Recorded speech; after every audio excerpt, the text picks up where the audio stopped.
Committee of the Whole public meeting for April 16th, 2024 to order. I would like to acknowledge that this meeting is taking place on unceded Algonquin homelands. I would like to acknowledge and thank the Algonquin nations for their stewardship of these lands.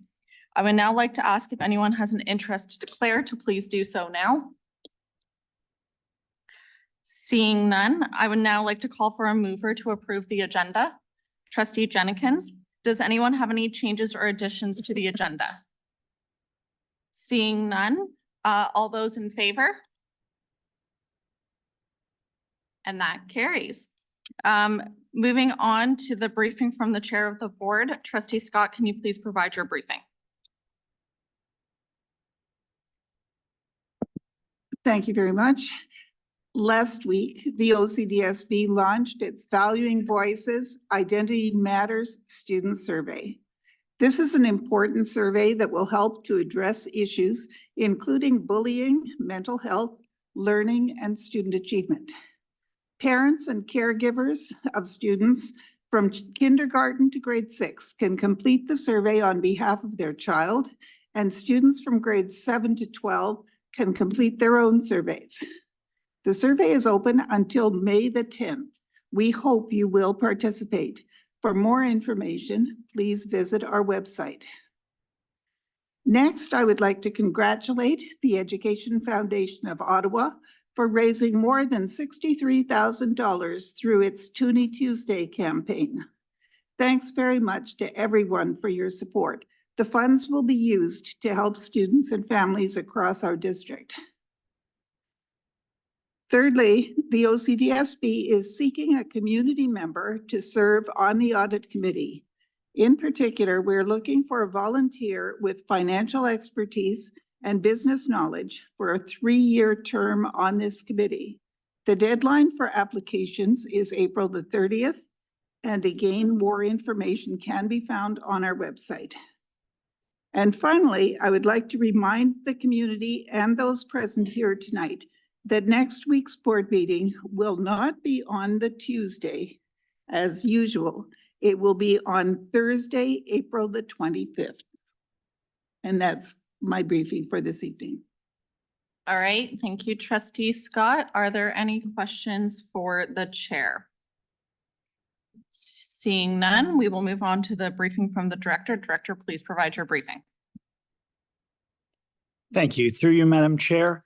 Following up on our discussion at Committee of the Whole on April 2nd, we have now launched a public consultation for our program review at the elementary level. This review will look at our elementary program model and determine how it might best serve the needs of all of our students, staff, and school communities of the district. As part of this consultation, we have created a page on our Engage OCDSB website about the elementary program review. The web page includes a timeline, background on the current model, models available, frequently asked questions, and an opportunity for students, parents, and guardians, staff, and community members to share their feedback and/or input.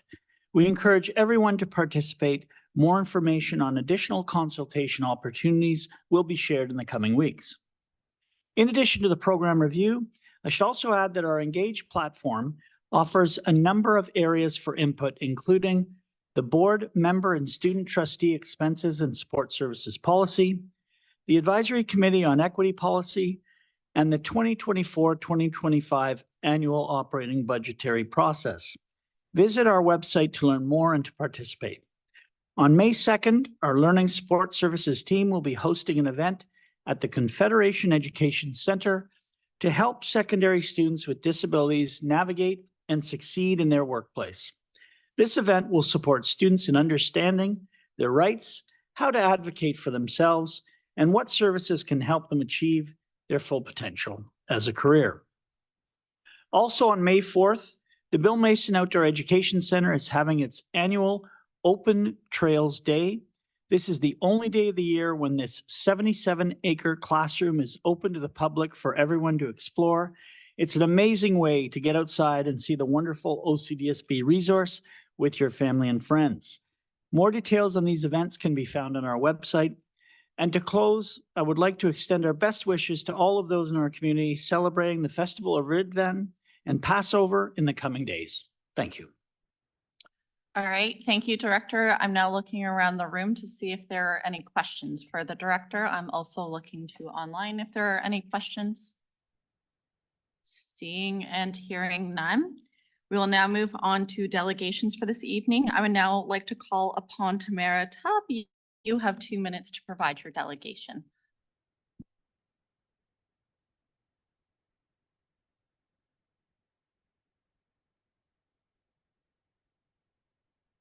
Is this on? Yes. Okay. Thanks. Okay. Hi, I'm here to discuss how students don't feel safe identifying as being part of being Jewish within the OCDSB. I'm part of the Jewish Parents of Ottawa Students Association, JPOSA, and we have been and are continuing to collect evidence and testimony that clearly shows that anti-Semitism is widespread and allowed to fester at OCDSB schools. We have commissioned a survey of Jewish students, and over 60 OCDSB students have filled out surveys, and the results are horrific.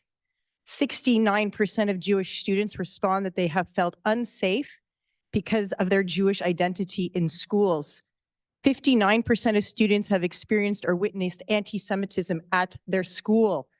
Many of those students indicate that different types of events, including protests, flags, fundraisers, speakers, have created an environment where they not only do they feel unsafe, but they have also been harassed, bullied, threatened, and targeted because they are Jewish.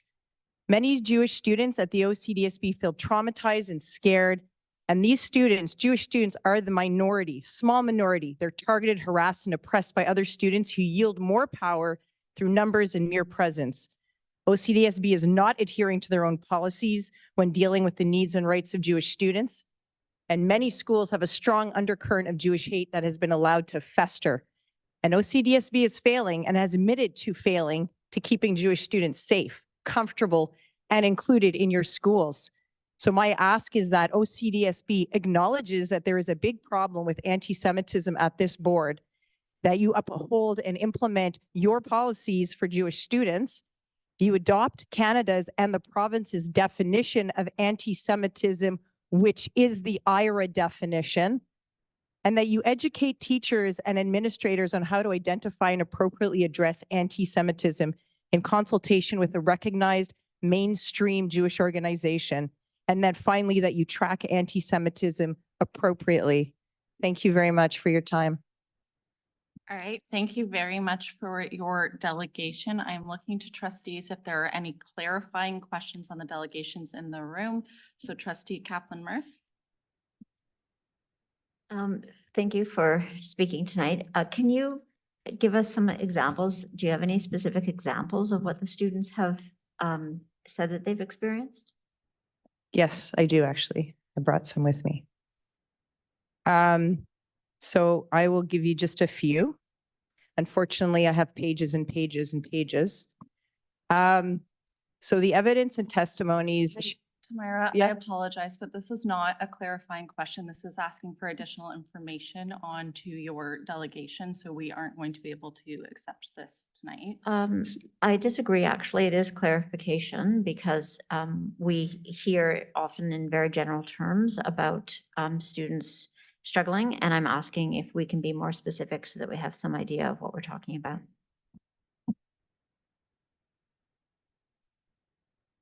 All right, we will allow one example to be provided as a clarifying point, but please provide one example. Understand the difficulty of providing one.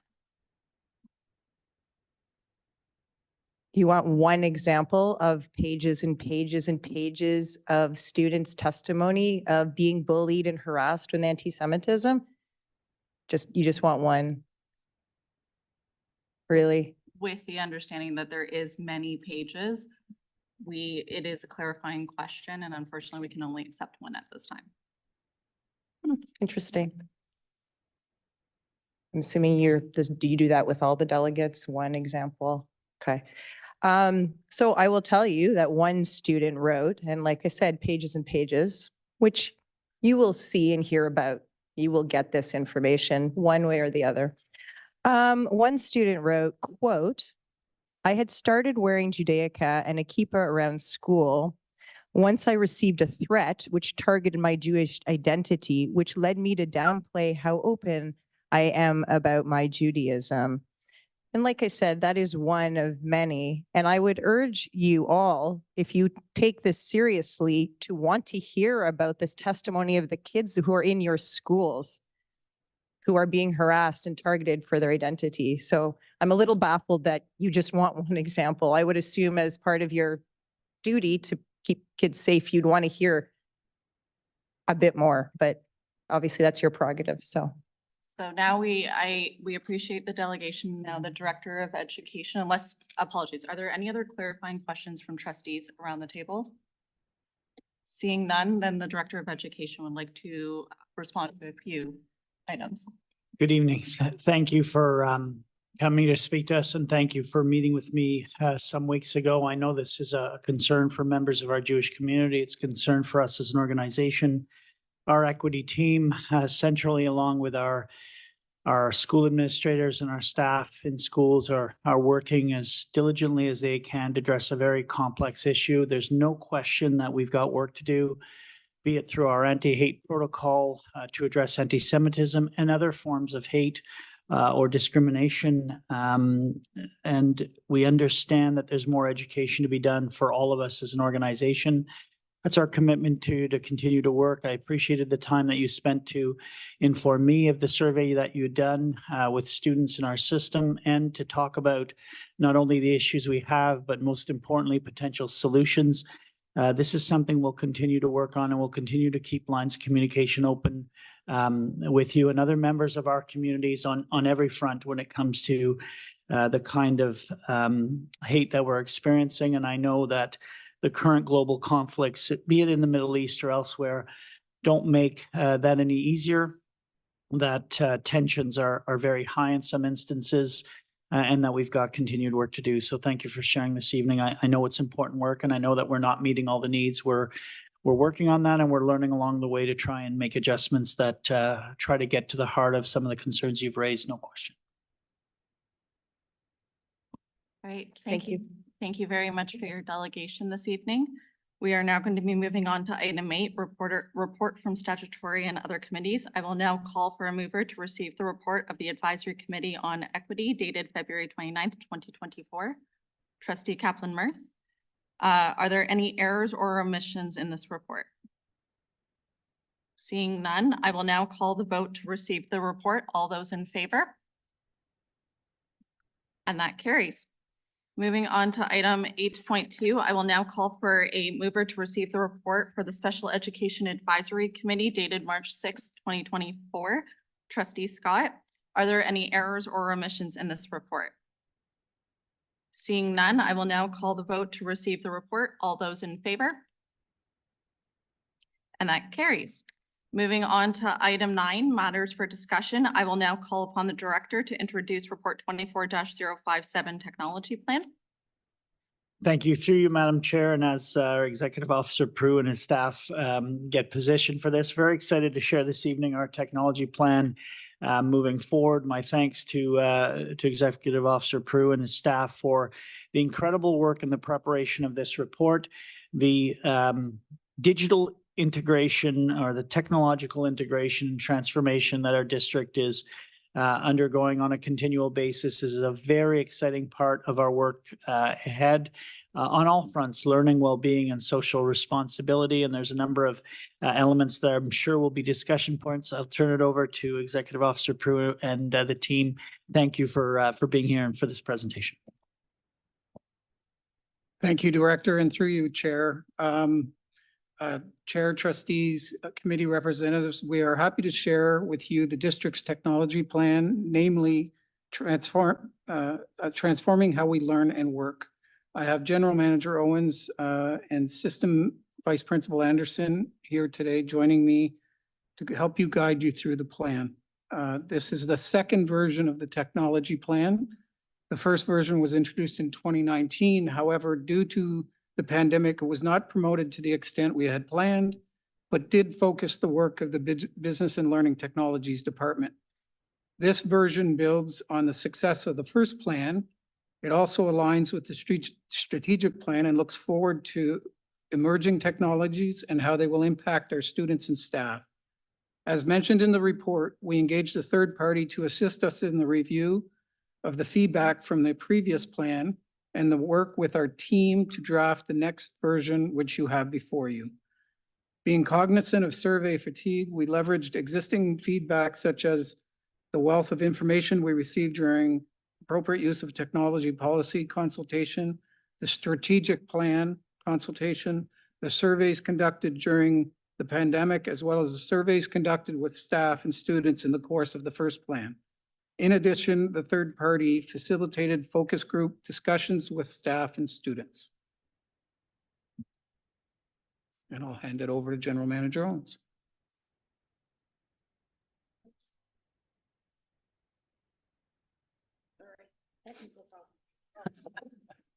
All right. So the goal of this plan is to create conditions for all our students and staff to excel in learning and work environments. Digital transformation accelerated during the pandemic. Our teachers were mandated to teach online using a variety of digital tools during the periods of remote learning. Our staff pivoted to remote work and had to find ways to transition away from paper-based processes. These processes remained in place once we returned to the office. As we reviewed the 4 themes in the previous plan, we recognized that digital transformation is embedded in the other three themes and is no longer needed to be a standalone theme. As well, modern learning was rebranded to learning to align with the strategic plan and focused on the use of digital tools to support the learning goals of the strategic plan. So this version of the plan offers 3 themes to focus our work on: learning, seamless and innovative technologies, and privacy and security. Another new addition to this version of the plan includes a section called Why Transform How We Learn and Work, which contains background information so staff understand why they should engage in the strategies outlined in the plan. Using the educational models of Sammer and Bloom's taxonomy, we've illustrated the importance of prioritizing effective teaching and learning to foster higher order thinking skills. When technology can allow our students and staff to create new tasks previously inconceivable, that represents extended thinking and transformational learning.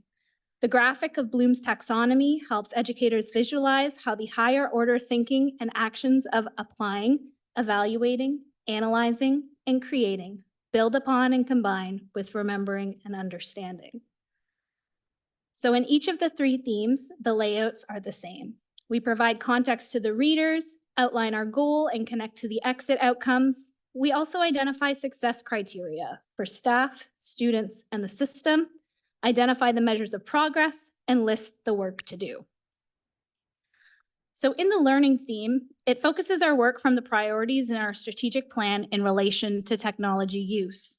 Technology, when used effectively, can give students agency and be responsive to their needs and interests in the big ideas of the curriculum. As a system, it's critical that we're building students' digital fluency and giving them age-appropriate guidelines to participate as responsible citizens in a digital world. When students can select what tools, digital or non-digital, to best support their learning and achievement, they're able to evaluate, create, and analyze in new ways. The capability of students to collaborate digitally with their classmates and even broader than the classroom grows every year. We're excited about the work to do in our learning theme.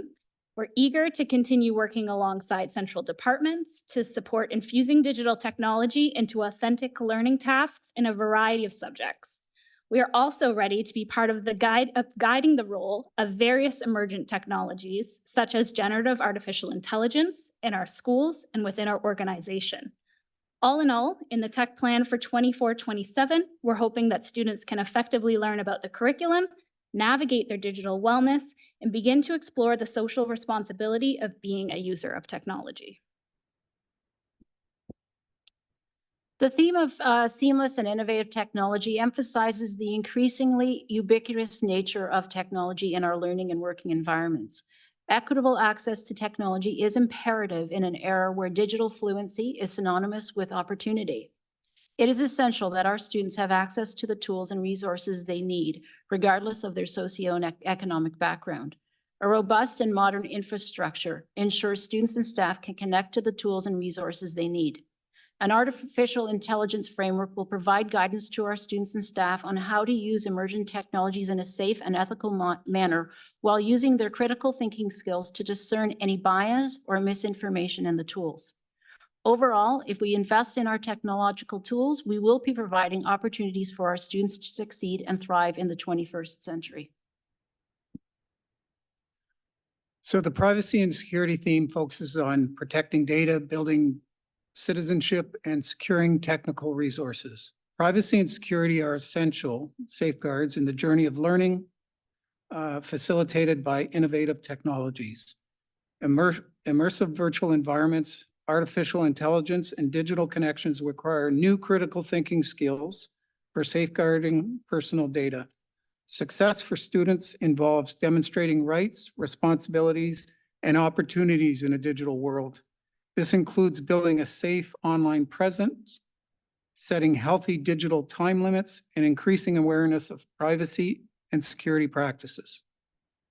We will develop ongoing training programs to educate staff and students about the latest cyber threats and safe online practices, including information on phishing, social engineering tactics, and secure password protocols.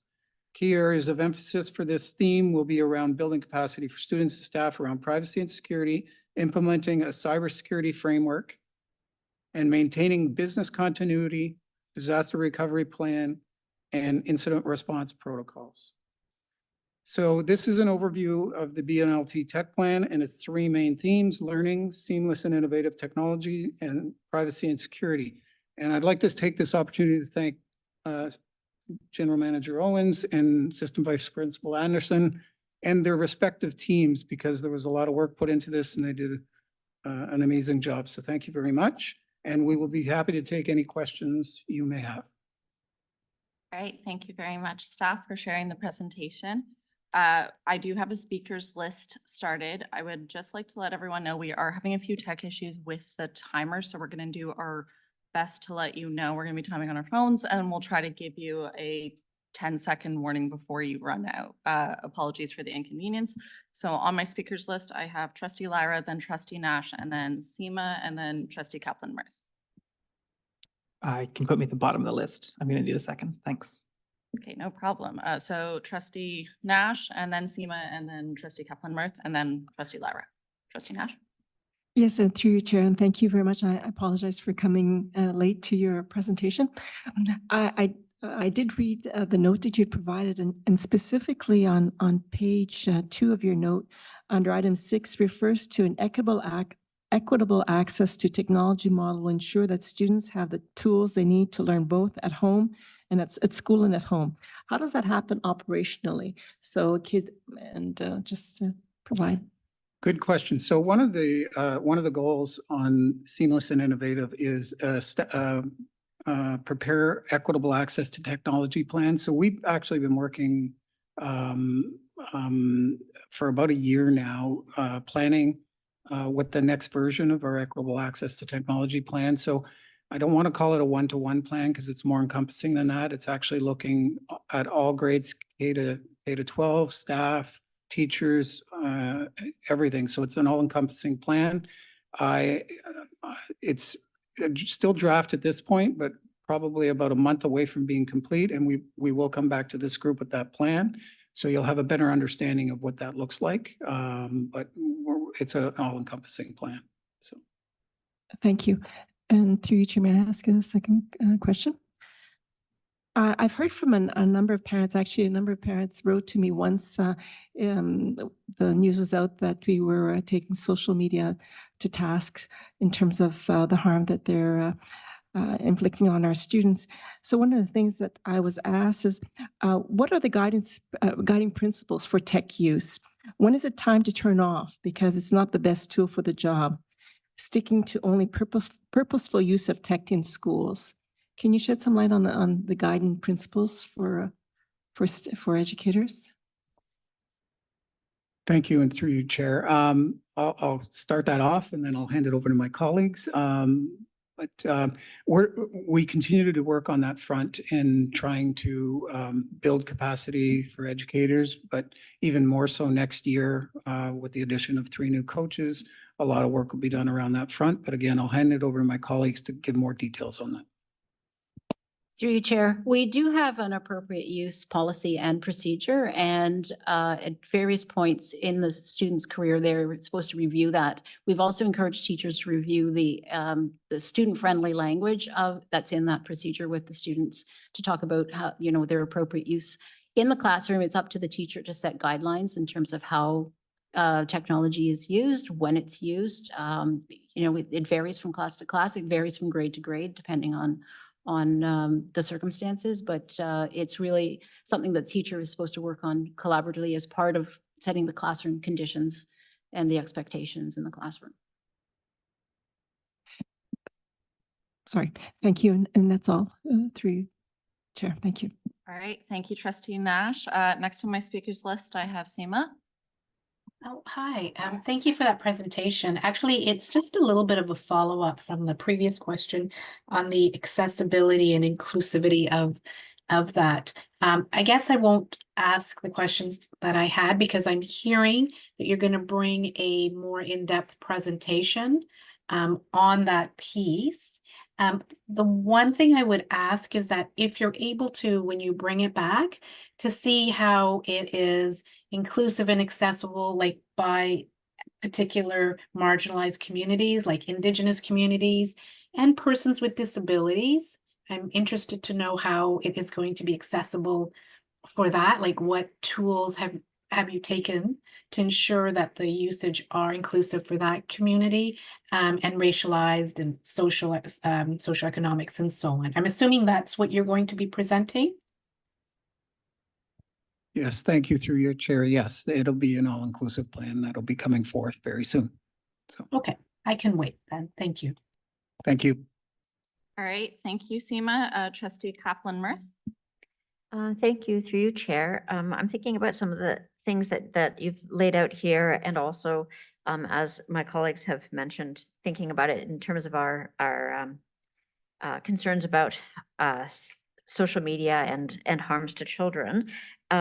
So specifically, I guess my question is whether or not you've thought about, you say that we need to use AI in our learning, and that we need to build a safe and kind online presence. But what are you proposing we would do, especially because children at different developmental ages are less able to navigate using technology in a safe way? What do you suppose that we should be doing to ensure that children are engaging in a safe way with technology, and also that they're able to navigate disinformation and misinformation, which, if we're using technology even for children or students to be doing research online, or if they're using AI, they are going to be constantly bombarded with disinformation. Thank you, and through you, Chair. And again, I'll start off, but I'll hand it over to my colleagues. But again, the equitable access to technology plan, give a little bit of detail. It will really be, next year will be sort of the preparation year, and then the following year will be where we start to unfold the plan. But next year will be the year that we plan on how to help teachers and students integrate technology in the classroom. So there will be a lot of work done on that front in this coming year, and we've already done lots of work. And with AI coming, we're really at the onset of that. Staff, senior staff have gone through some capacity building around that. Actually, we just met yesterday, and how we're going to, one of the key pillars on that is to create a framework around AI and then push that out through the system. I don't know if you want to add anything. Yeah, in terms of your question about the developmental languages, if you look at our appropriate use for technology procedure, it is set out so that there is language that is geared towards K-3 and then 4 to 6 and then high school as well, so that students understand what it means to be a good digital citizen and an appropriate use in the language that they would understand. As well, we partner with Media Smarts, and so we do bring Media Smarts in to have For example, webinars for parents as well, because parents have to be our partners in this as well. And again, we also encourage our staff to use the resources from Media Smarts because they are excellent resources and they're geared again towards the appropriate grade level. That's, I was going to ask whether we've brought in Media Smart, so that's fantastic. Yeah, Thank they you. are an excellent partner. Thank you. Through you, Madam Chair, just add for Trustee Kaplan-Mart, I think Executive Officer Prue spoke to this. There'll be an intersection between the framework for artificial intelligence and its use, along with other frameworks that staff are working on tied to our move forward, one in literacy and in numeracy, and maybe most importantly, some of the critical thinking skills to get to your point around the triangulation of information to ensure it's accurate versus disinformation or misinformation, an increasing era where that can appear to be very legitimate and not necessarily be so. So really important points that this work in technology will intersect in a cross-curricular manner with all the other work we do as a district. All right, thank you, staff. I will continue on my speakers list. So I have Trustee Lara, then Trustee Scott. Thanks. So I was really glad to see environmental concerns noted in the report. Could you elaborate on recycling of technology and what is meant by a goal at the end of goal with an end of life? Okay, so typically when we say end of life, it's primarily due to security concerns. So when we can't update the system or, you know, after the life of a system, sometimes they can't take the new updates. And that really at that point, they become end of life because they're not safe anymore. We do partner with a company called, I think it's Green Tech, and they actually recycle all of our devices. And I've actually been through the facility. It's amazing. They actually take it apart and they even pulled the gold out of the units. Like they take everything and it's really quite the operation. So I was fascinated when I went through that facility. So we really use the devices till they can't be used anymore, and we actually recycle them accordingly when that occurs. I don't know if you want to help. I'm a little bit concerned that we're cycling them out not before they break. There's a concept called planned obsolescence, which I'm sure you're familiar with, where companies are starting to design things with shorter and shorter lifespans. And I don't want the school board to get caught up in replacing things before they actually stop working. Do you have any commentary on that?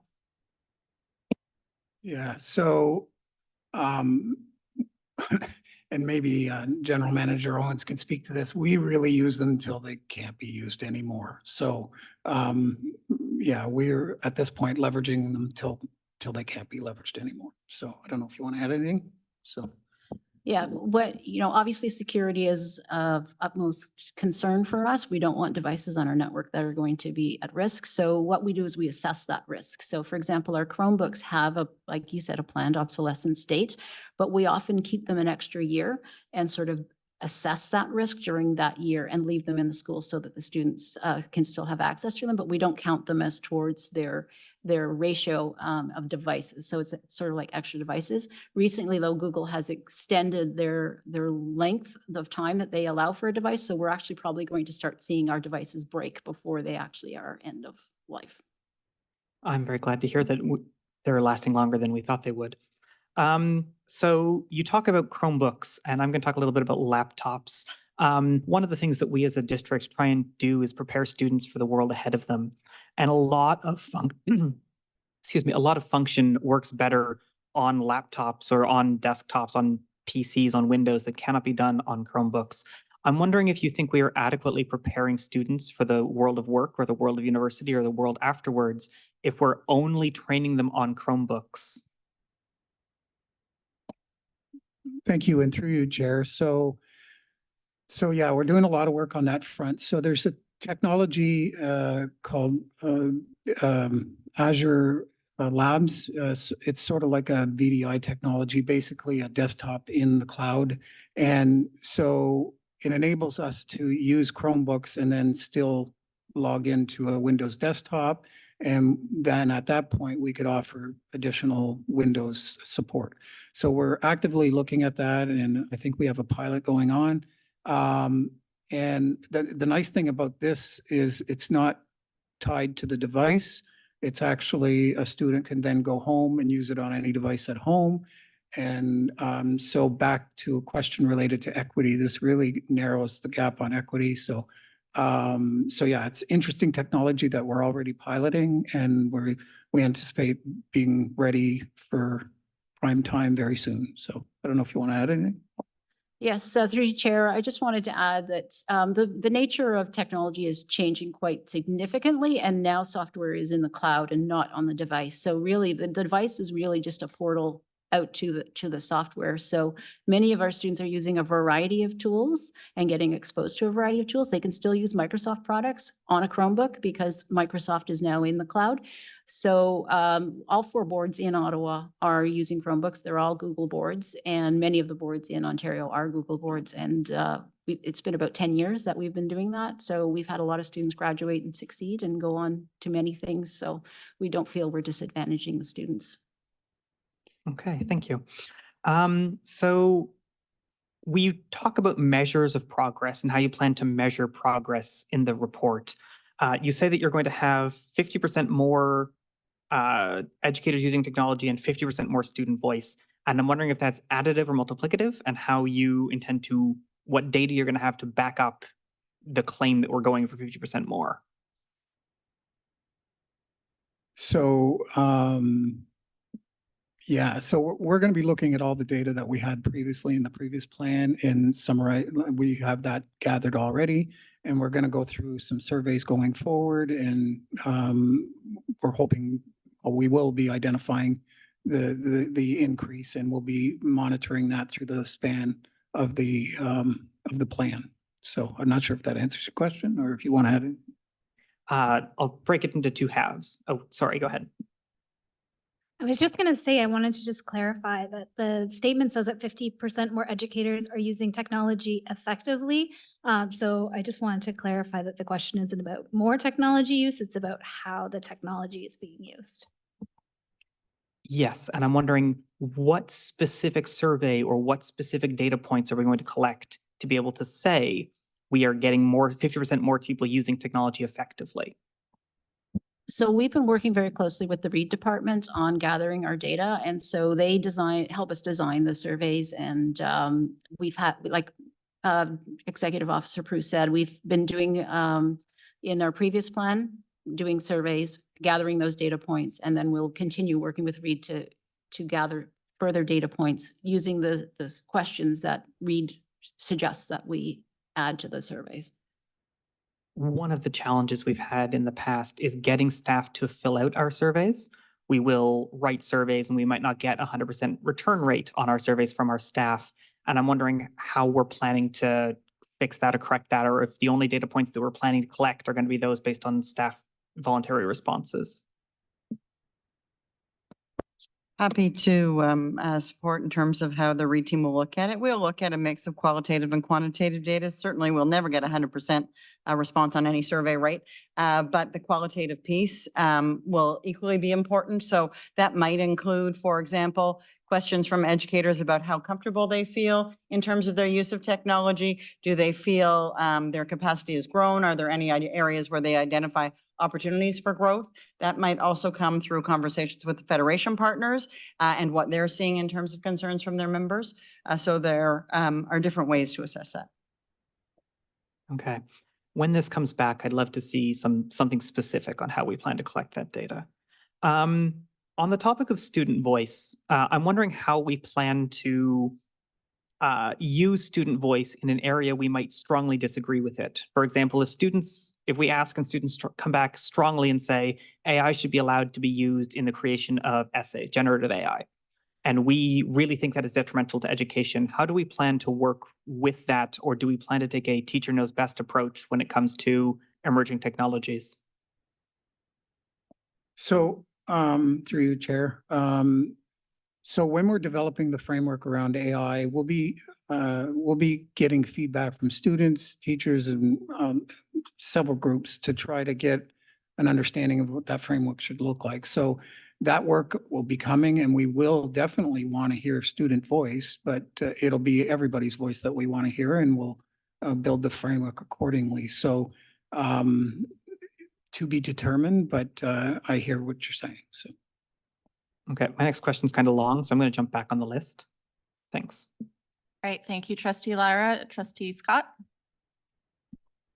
Thank you. I'd like to go back to the question of how we are going to be teaching students to make good use of the technology and discriminate between good information, bad information, misinformation, disinformation, and so on.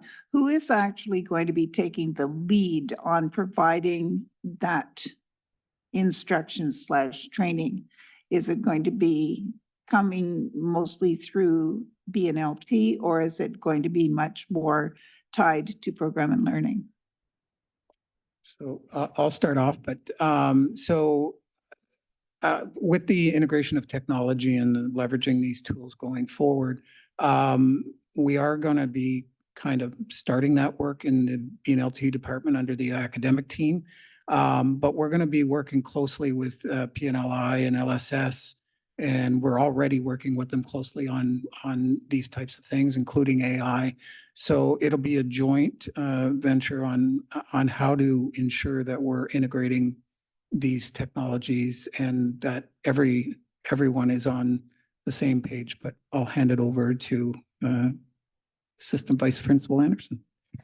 I just wanted to add that digital fluency is part of the curriculum in all grades. And so it really is the onus is on all of us who are educating children to embed digital fluency and digital citizenship practices into our work.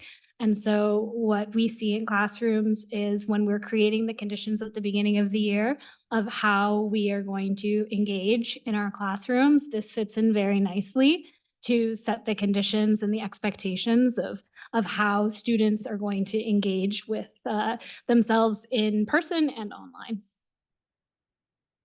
I appreciate the responses, but I am concerned because my understanding from the research studies that I have looked at is that it is not just a matter of creating conditions. There also needs to be explicit instruction, and that needs to be provided from the earliest stages because these are habits that are formed very, very young, and it's really crucially important because it is linked to improvements in student achievement and well-being if they have had explicit training in how to distinguish and recognize what is good information and what is not.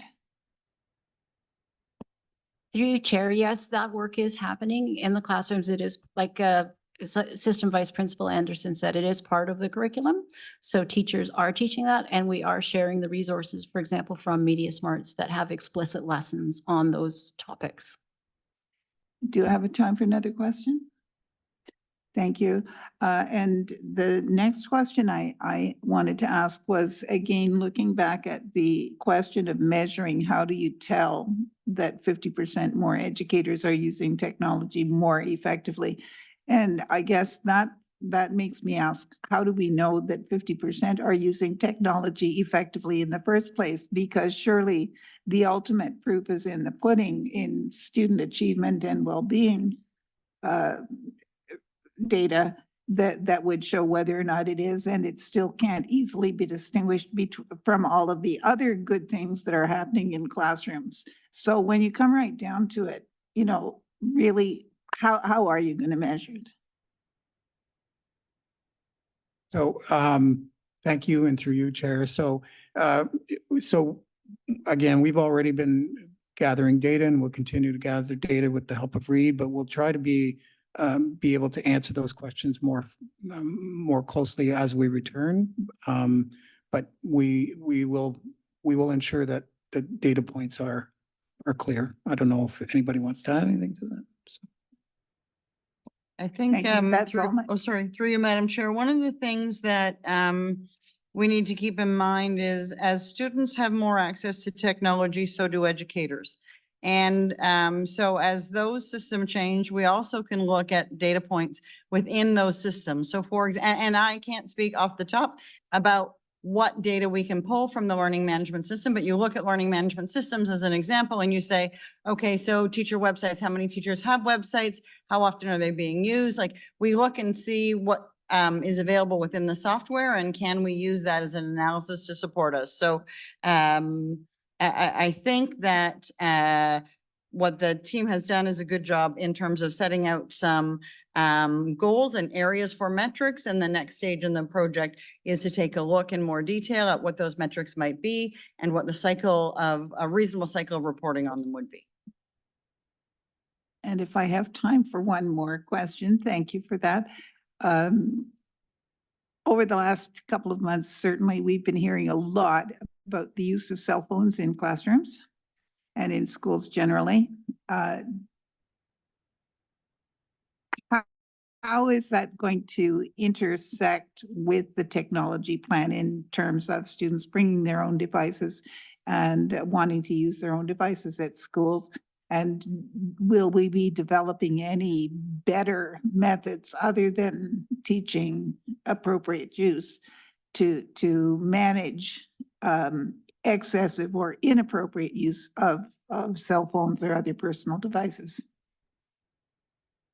So through you, Chair. So for sure, a lot of work needs to be done. And again, we were working with PNLI and LSS, and we're really going to try to put an emphasis on the technology can do a lot of good. And we need to change the focus on the good things it can do but help students identify what's good and bad. So a lot of the focus next year will be around how to build capacity around that for both students and staff, students and teachers. But you know, some best practices that we've seen, the senior team has been fortunate to visit a school board that is developing kind of contracts with their students early on in the school year to what's appropriate. So they work together to determine what's appropriate. It's student driven. So some of these ideas we're considering and it seemed to be very successful at those school boards. So that's some of the work we're considering. Thank you. I'm glad to hear that. That's all my questions. All right, thank you, Trustee Scott. Before I go to second time speakers, I am going to ask if Trustee Jenkins can please take the chair as I do have some questions. Go ahead. All right, thank you. So I have a specific question around one of the measures of progress that is on page 9, and it's the first bullet point. And I'd like a little bit of an explanation on where the benchmark for the 0.5 megabits per second, where that benchmark has come from, because from my perspective, this benchmark is at least a decade out of date. So thank you, and through you, Chair. So at the writing of this document, that was the measure, but we've actually, since this was authored, we've gone out to RFP with, and the successful candidate is now delivering actually 1 meg per second. But it should be noted that so it's actually doubled, and it can be burstable beyond that as well.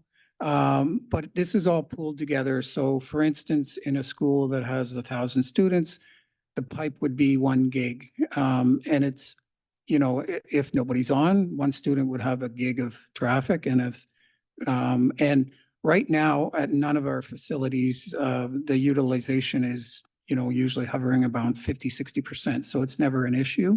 But the good news is we've increased that number, and we have capacity to deliver to all our students.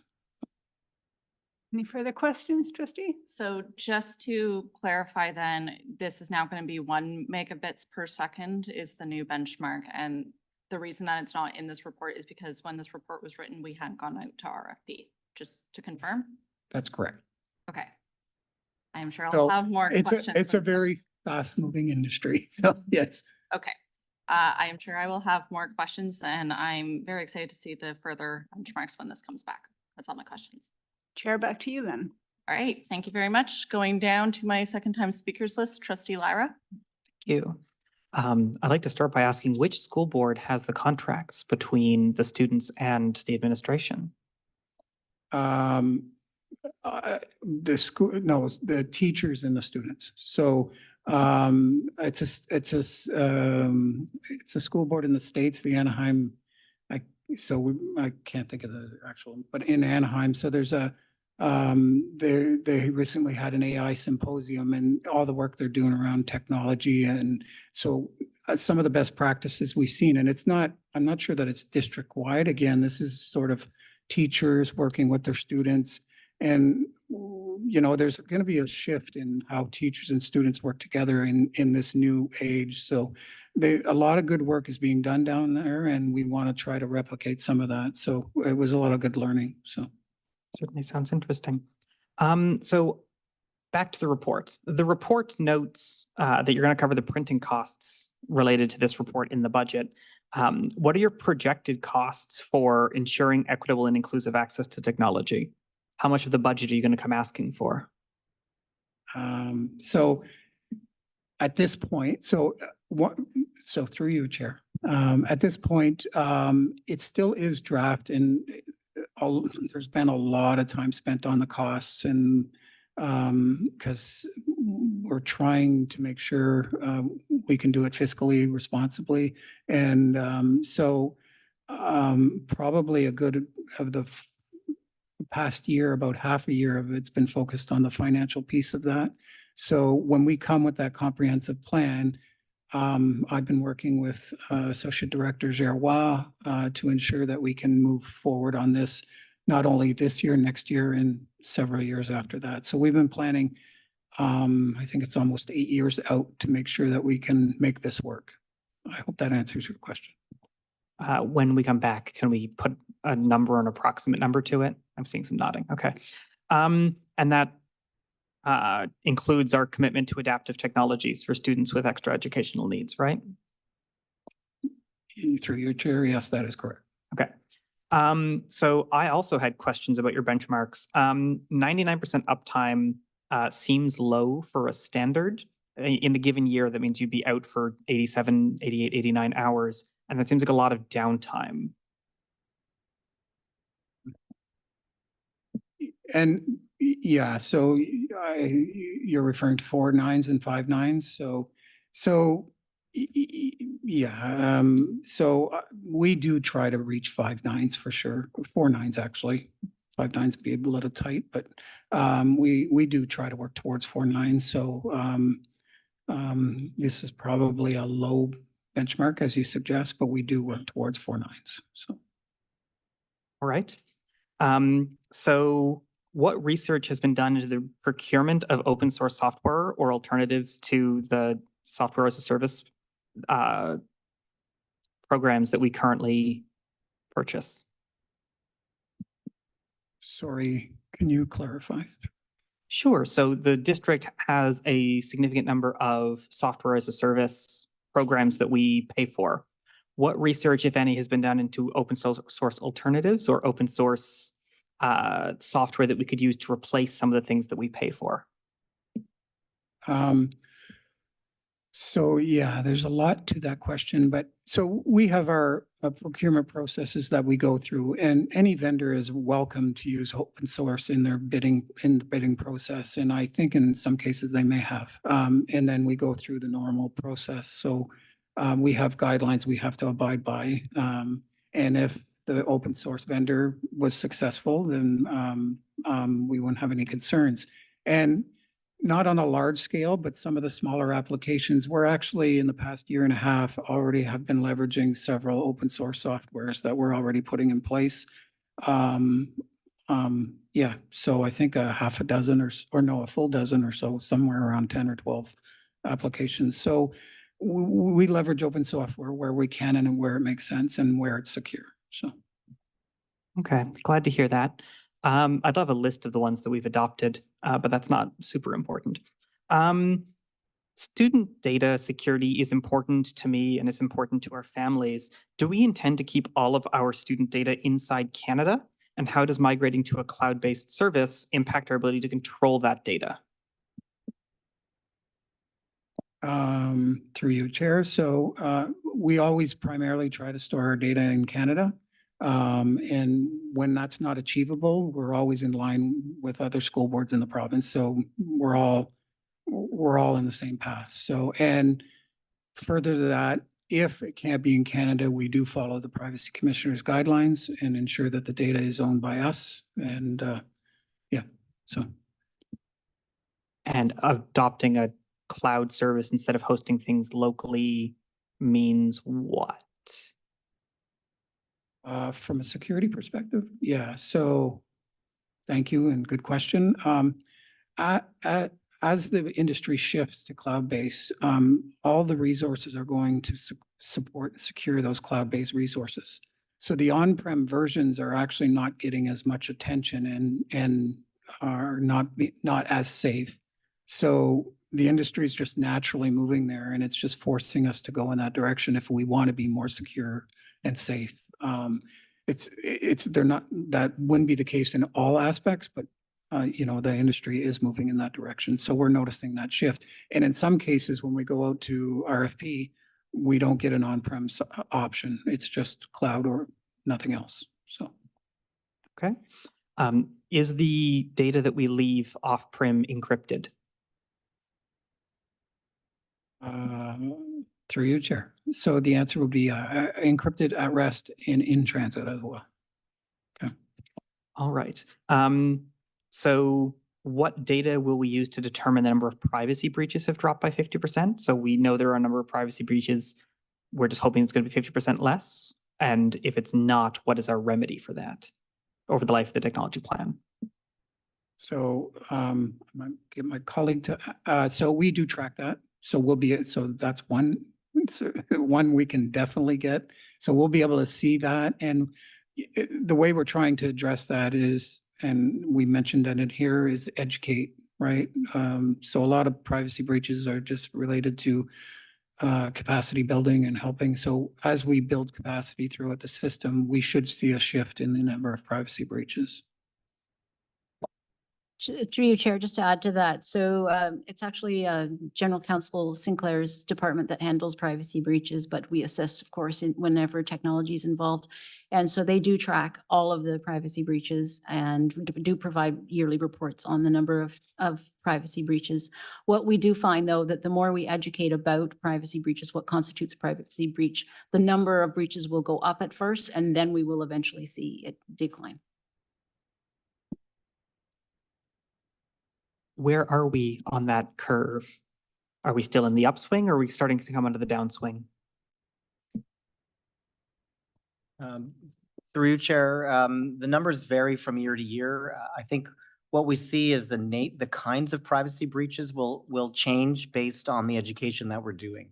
And so it's not that there's more privacy breaches, that there are more reporting of privacy breaches because people come to understand that some simple mistakes that they're making are actually a breach of privacy. Okay. And are we projecting more or less based on the curve that you have just described in the next couple of years? I'll start by saying, I think and this is just, it appears that we've done enough education that we're starting to see a little bit of flattening, I'll call it. I don't think there's still a lot of work to do, so. Okay. Last question, probably. Do you think we risk stifling innovation by vetting software and requiring all hardware and software to be run through BNLT?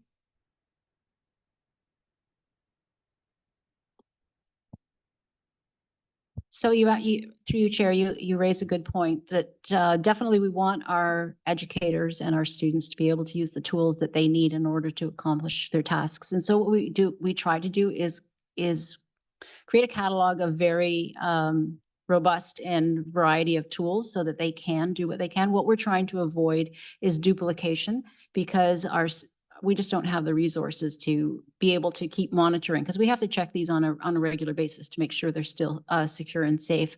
So what often happens if someone asks, I really want to use this tool, and let's say there are 5 other tools on the list that do the same thing, we'll usually redirect them back to those tools because maybe they just don't realize those tools do the same thing. So again, we're not trying to, again, stifle any type of innovation. We're trying to just focus our resources so that we can ensure that we can manage it and that we just maintain a list that is also in alignment with the board's strategic goals as well. All right, thank you. All right, thank you, trustee Lara. Trustee Jennings. Thank you, Chair, and thank you for your report. In your second theme goal, seamless and innovative technologies, it's all about empowering learning, ensuring equity. Can you just sort of share with trustees what new technology you have or are moving towards to support our special ed students? I'm thinking of, our students that their learning skills are, not strong. What sort of devices we support our students to ensure that, they have access to knowledge. So through you, Chair, thank you for the question. And so the LSS department actually, they do a lot of work around ensuring accessibility for spec ed students. And so they do a wonderful job of making sure the software that's being used and the hardware that's being used is meeting the needs of the students. So, and we partner with them through that process. So we actually procure the equipment on their behalf, and then so they kind of guide us and we help them on the procurement side of things. So a lot of work is being done on the LSS side of things. And I don't know if you want to add to that.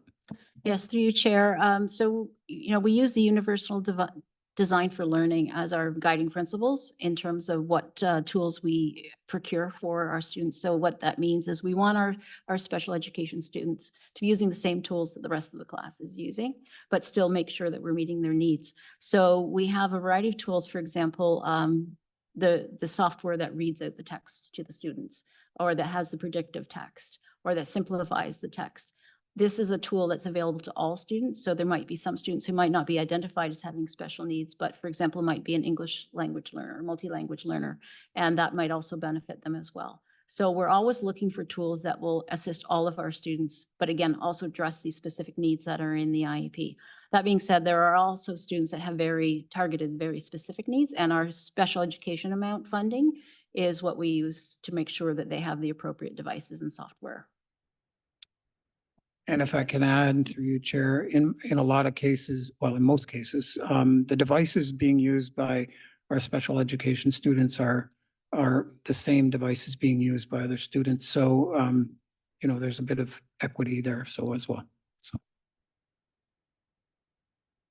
All right, thank you, everyone. Looking around the room, I am seeing no other questions. So thank you very much for the report today, staff.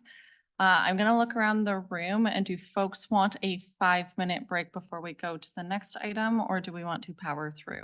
5-minute break? All right, so it is 8:04, so please be back here at 8:09, please. Thank you.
Turn to their seats. We're going to get started. Apologies for the delay.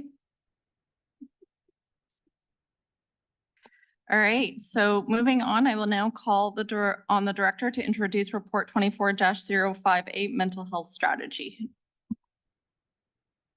Thank you. And through you, Madam Chair, I will turn this over to our mental health lead, Emily Bella, for an update on our mental health strategy.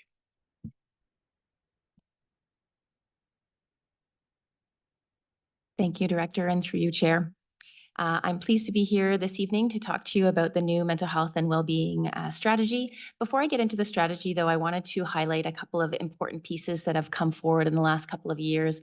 One being Right Time, Right Care, which came out in April 2022. And the reason I highlight this is because it really does talk about the role of schools being around mental health promotion, prevention, and intervention, and working with community partners around that Tier 3 and Tier 4 service. So really important to note that this work is collaborative work and certainly not work that we own on our own.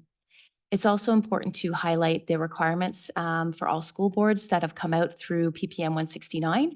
And I think what you'll find as we share with you the new strategy is that certainly our work really aligns clearly with the ministry direction. I also want to highlight that the new mental health strategy is certainly built on the pre-existing one or the previous one. There were a lot of important pieces in the last mental health strategy, including community partnerships, including those foundations for the conditions for learning, how we are setting up our classroom and school environments, and certainly working with evidence-informed practices. So certainly no one could have known what would come in those years. And certainly we did have to pivot what we were doing in terms of supporting students and families. At the same time, I think it's really important to note that there was a lot of work that was done and really important work that was done. And so just wanted to highlight some of that, including creating identity-specific mental health staff positions that have done incredible work in our system, developing a youth action committee on mental health where we have youth-led work when it comes to mental health. So just needed to kind of take a moment to highlight that, as I think it's really important to note. I don't think these statistics will surprise anyone. Certainly, I think everyone's well aware of the mental health needs that we have seen and the increase that we saw from 2019 to 2021. We're very fortunate to have the OCDSB study, which helps us as they study students from grades 7 to 12 every 2 years. So we are actually just waiting for the 2023 data, and that's going to be important to give us a sense of where we're at right now. I think this data also highlights the disproportionate impacts that we know well in terms of the impacts on mental health for various communities. What I would say in conversations with our community partners is that the data that we're seeing is that there are actually declines in mental health needs in the community right now. So while they spiked in 2021, they are seeming to level out to pre-pandemic levels. So, but we look forward to that report coming soon. What I will say is you will see that you have a one-page mental health strategy. It was not created, however, with a lot of thought and a lot of consultation. So I worked with Claire Reynolds, who is online as well with me, and we spoke to many students across the district. We ran focus groups. We spoke to advisory committees. We did a staff survey where we have many staff that participated. And these were the 5 themes that emerged. And really what we heard, and it's the same across the province, which is we need to know more. We need to know how to get services, right? And make sure that that's easy. Those pathways are easy to care, whether it's internally or in the community. What we learned from students is they very much want to be part of this work and want to be leaders in this work. And certainly we recognize the importance of those culturally relevant and responsive mental health care. So that all came together to build our new mission statement. So it really is about partnerships with student, staff, families, caregivers, and communities, where we really focus on belonging, where we look to build skills, and where we bridge to identity-affirming mental health care when needed. So this is the strategy. It is again built on those 3 pillars. You will see around the outside of the circle, that is our guiding principles. So that really is what roots this work. So we certainly are looking at equity-centered work. We are looking at relationships being at the forefront of this work. We are ensuring that we are trauma-informed and recognizing that traumas occur both inside and outside of the classroom, and that we are identity-affirming in all that we do. We have the students at the center, of course, of our circle because it is all about them and how we best serve them. And then, of course, you will see the different pie pieces really talk about those priority areas, which again, really align with the PPM from the ministry. So if we look at belonging, again, those priority areas really are around mental health promotion. It's around stigma reduction. It's around building literacy for staff, students, parents, and caregivers. And certainly some of those actions are around continuing the work to create those conditions of identity-affirming, mentally healthy classrooms and schools. It is about supporting the implementation of the modules that are coming out. We have received incredibly positive feedback about those modules from educators in the system.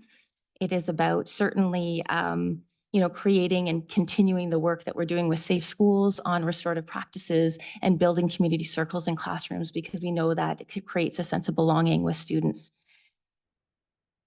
We will be building through, again, student leadership, the prevention and early intervention work.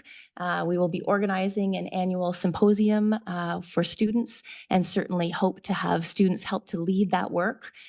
Certainly having champions in our schools, both staff and students, we think will help us to get that material on the ground into the classroom, because what we really know is that students want to have conversations around mental health on a daily basis. They want it to be integrated into things and everything that they do.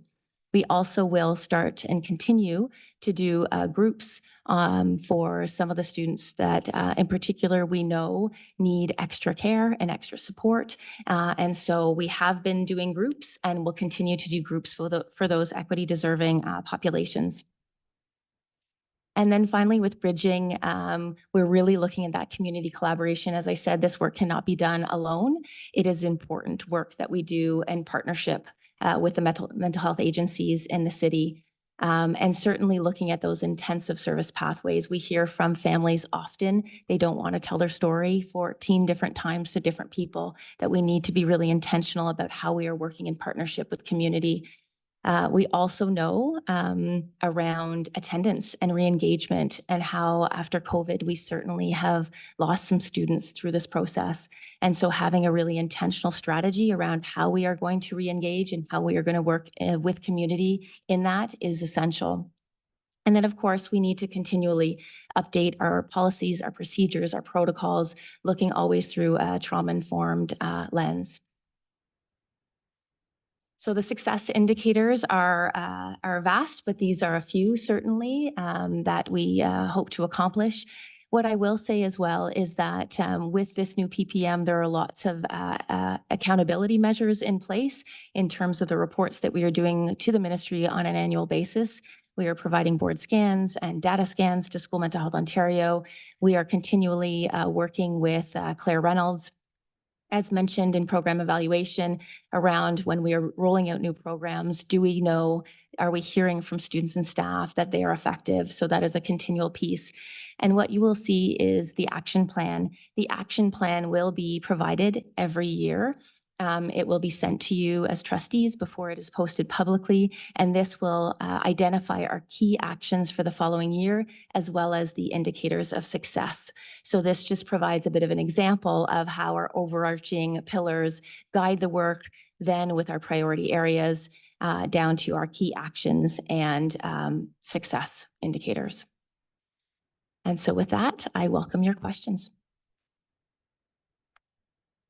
All right, thank you very much, staff. So I do have a speakers list started. I have trustee Nash, then trustee Kaplan-Murth, then trustee Scott, then trustee Lyra. Trustee Nash. Yes, and thank you very much for the report. I just want to get a sense, how does that work? I'm a student, I'm having difficulties. What do I do? I'm going to ask you the same thing if I'm a parent or caregiver. How does that roll out? What can I expect or should expect? Through you, Chair. Thank you for the question.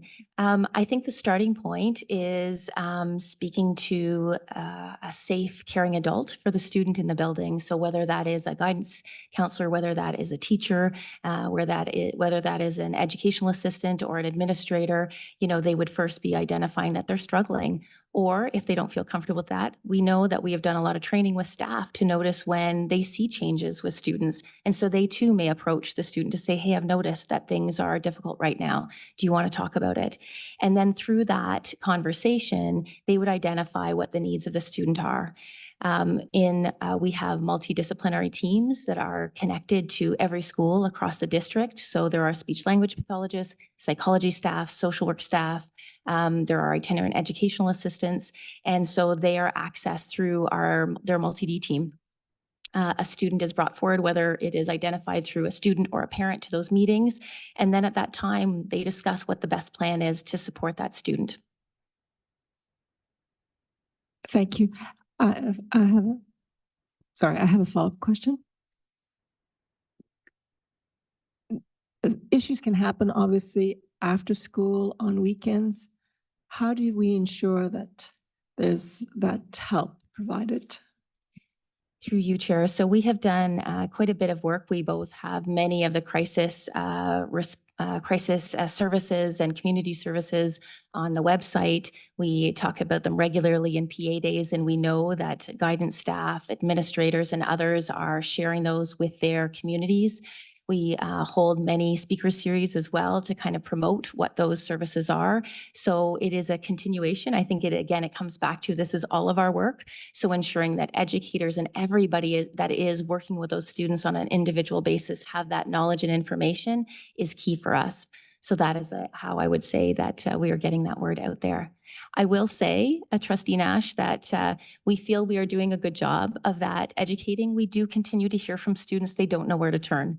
So we're very aware of that, and I think that's where student leadership comes into play. So we can have those conversations with them to say, how can we best access other students? What does that look like? And sometimes hearing it from students to students is the most meaningful way. Thank you. All right, thank you, Trustee Nash. Trustee Kaplan-Murth. Thank you. Through you, Chair. This strategy, all of the guiding principles and the underlying philosophy is obviously something that is part of our strategic plan, and it's really important. What I'm wondering about, though, is, and I'm kind of thinking here as a physician who ends up having to catch most of these kids and also educators, that as much as this is an excellent plan, we don't acknowledge that we are still significantly under-resourced in terms of mental health. And I think that, we need to be saying back to the Ministry of Education and also to the Ministry of Health that we need more resources. So crisis intervention is pretty much the only place at which we end up being able to help students. It's often when things have gone really wrong, or there's a threat of them no longer attending school or harm to themselves or others. And we see the same for educators. We see, we have increased numbers of educators who are burned out and on leave, more dysregulated students in our classrooms. We haven't received more funding for social workers or psychologists. So I guess from a very practical perspective, I think this is a great strategy, but I think we also need to be much more clear that we are not meeting. We're not actually, and it's not your fault. It's not the fault of any of the amazing staff who are trying to do this, but we don't have the adequate resources to address youth mental health. So bridges, enhancing service pathways, I don't know that that's really the district's responsibility to try to figure out. I'm sure you work with CHEO and with the Royal Ottawa Youth Mental Health Program. I don't know if you make it very clear to people that they can use one call, one click, but there are those resources. It's just that at the end of the day, we know that we're not even scratching the surface of how much students and probably also how much educators are struggling in terms of mental health. Thank you, through you, Chair. Absolutely, the needs are endless. And what I would say is we've been really fortunate. I think that we were able to get 5 new itinerant educational assistants a number of years ago. And I would say they do a wonderful job of the upstream work in high schools right now. And so they really are able to do that mental health promotion, prevention work. Certainly, we work very tightly with our community partners. As you said, we have been able to create new pathways. So for example, with CHIO, we're working with their infant and early childhood team, and we've been able to expedite services for some of our families that are in kinder. So I think that I am fortunate to sit on many tables with community partners, and we are constantly looking at what are the gaps, what are the needs, and how do we work creatively together to meet those? And I would say that we have been able to create some new partnerships in the last couple of years, and we continue to build those as we move forward. Okay, thank you. Can I just ask a follow-up question? How many students per psychologist or social worker? Like if across the district, how, one psychologist is supposed to serve how many students?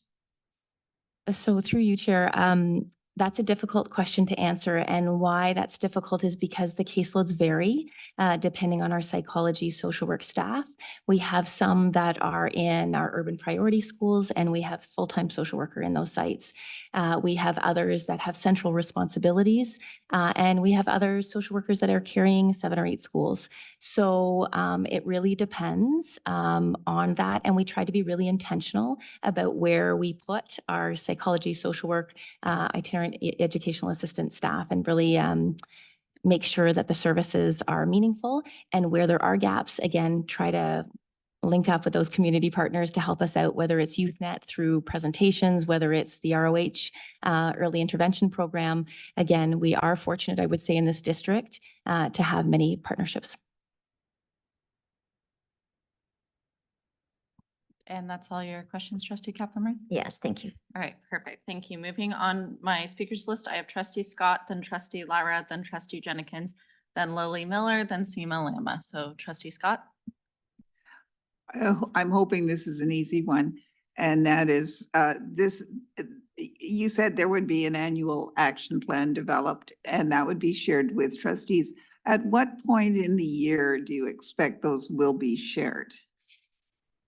Through you, Chair. Thank you for the question. So it needs to be publicly posted on June 30th of each year, as per the PPM. So it will be shared, I would say, early to mid-June. And the reason for that is that we take the data from this year and we look at it annually to inform our action plan for the following year. So certainly I would say June is when you'd receive it to be posted, June 30th. And will there be methods in use as well to make all of our staff and community aware of what the plan is for the year? That I would assume might happen in September? Through you, Chair. So I think that that will be a conversation with communications around how we will best, and we work very closely together, so how we will best kind of roll out this annual action plan. Again, it will be posted publicly and certainly will be something we will be sending out to all administrators across the district. But beyond that, in terms of what, this is the first year that we have created the action plan every year, I will say. This is the first year that it will be publicly posted. So I think we'll have to have conversations around what that will look like.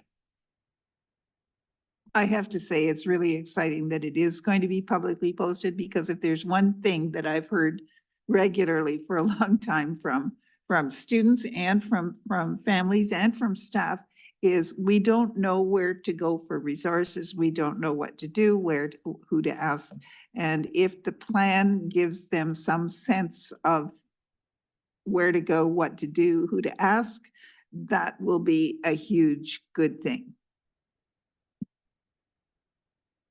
All right, thank you, Trustee Scott. Trustee Lara.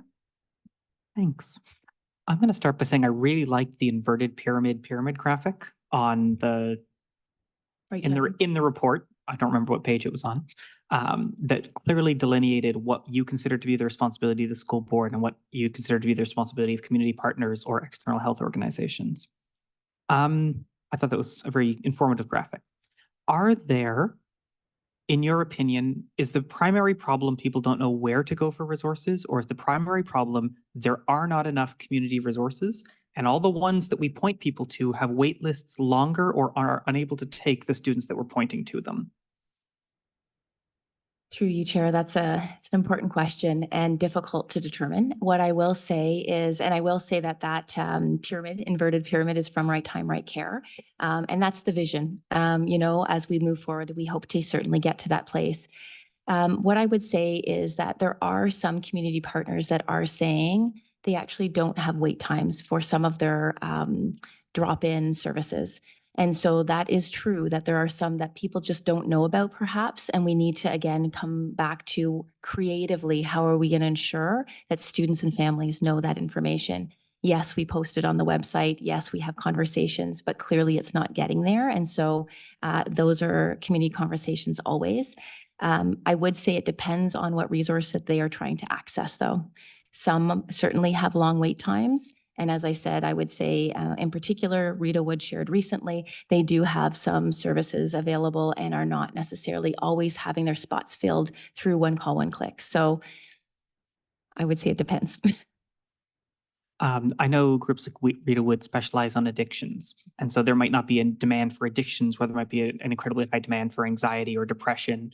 And I'm wondering if we might be able to help our community partners in saying maybe we don't need as many addiction slots and that funding should be reallocated or something else should be opened, or if you don't consider that to be the place of the school board to make those kinds of recommendations based on the needs that we're seeing. Through you, Chair, I wouldn't say that we're not seeing concerns around substance use. I think there's a lot of stigma when it comes to substance use. So I think it may not be that it may not be about that there's not a need, but more so that there's stigma to access those services. So I think that is the work that we need to do. And I think that's community and school board work together. Okay. I did have a question about metrics. What metrics do we intend to use to prove that the report and that the actions that we are taking are beneficial? What data do we intend to collect? Through you, Chair, and certainly happy to have Claire Reynolds here as well, as she is certainly our researcher. I will start by saying, though, every year we have board data that we collect from our mental health staff around what they are doing. We take evaluations from students on their experiences of our workshops that we deliver, if they are learning, if they are working. We're doing the same with our human trafficking rollout that we've been doing this year. So again, we work closely with Claire as well as with Andrea Rahim through READ to find different ways that we can make sure that what we're doing is meaningful. I don't know, Claire, if I want to pass it over to you if you have some additions there. Thank you, Emily. Through you, Chair. Yes, I'm Claire, the program evaluator for LSS. And Emily did a very good job covering it. I don't think I have very much to add. I would say, mixed methods approach through the quantitative, through board scans, surveys, and then qualitative,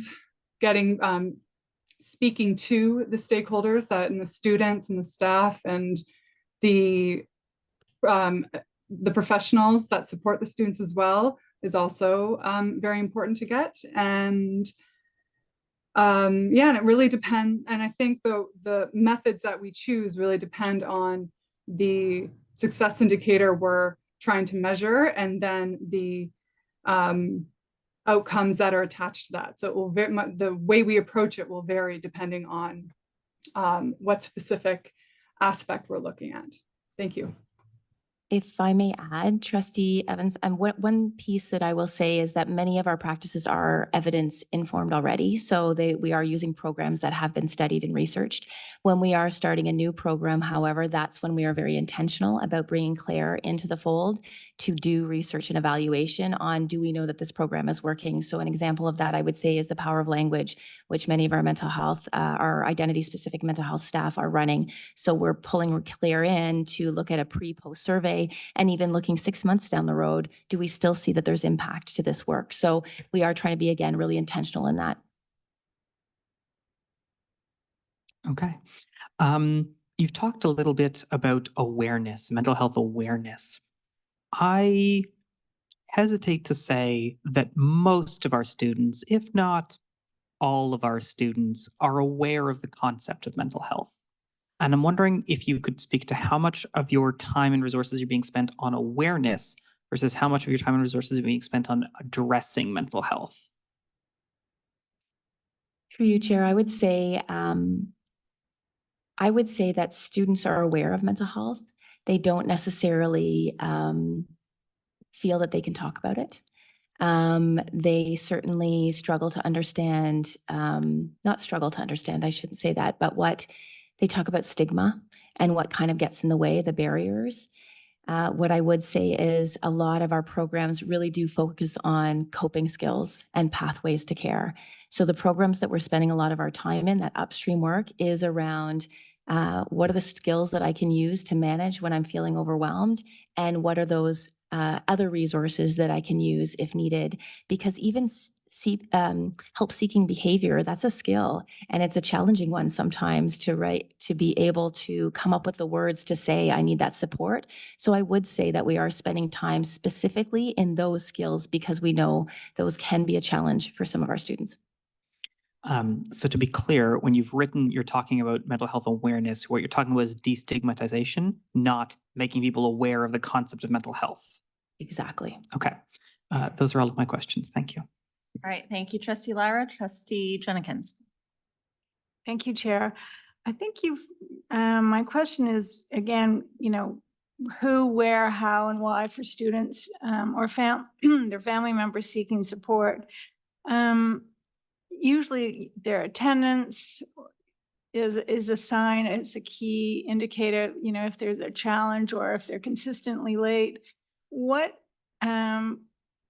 would this parent, I guess, who do they reach out first, and what's our protocol, what's our procedures in supporting our students? And actually, for a student who doesn't even want to talk about if there's an issue, how do we support that student that doesn't want to speak to whatever is going on?